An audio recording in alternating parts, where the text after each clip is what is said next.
Halos 100 kilometro mula sa Mandaluyong ay matatagpuan na isang kakaibang bakasyonan, ang Gracia Viviente, na isang American-inspired resort na matatagpuan sa Nasugbu, Batangas.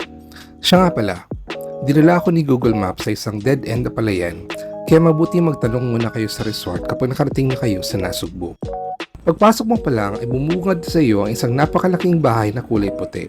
Safe siya kasi may sarili siyang gate. May designated parking. Medyo malayo nga lang siya sa bayan kaya dapat nakabili ka na ng mga kailangan mo.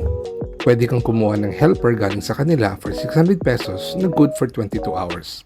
Yung helper ang pwedeng mamalengke at magluto para sa inyo.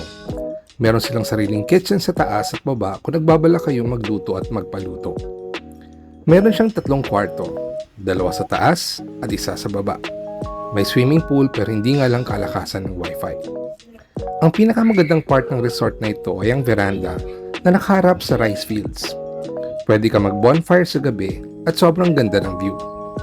Kung trip mo magmuni-muni, meron ding mga tambayan sa labas at pwede kang umupo doon. Ideal ang place na ito para sa mga families, magbabarkada at companies na mag-outing. Challenging nga lang ang daanan dito kasi literally iisang lane lang siya in some parts. Kaya kung may kasalubong ka at kailangan isa sa inyo umatras at bumalik. Mahaba-haba pa naman ang daan na tatahakin na 1 lane kaya tsambahan talaga. 25,000 ang buong resort, good for 22 hours. Hindi pa kasama ang food at helper. Sa food ay meron na silang mga kontak kung magpapakater kayo. Hindi po ito sponsored, kaya baka naman. Salamat Gracia Viviente sa experience. Hanggang dito na lang muna guys. Abangan niyo ang aking susunod na ibabahagi sa Living with Mark.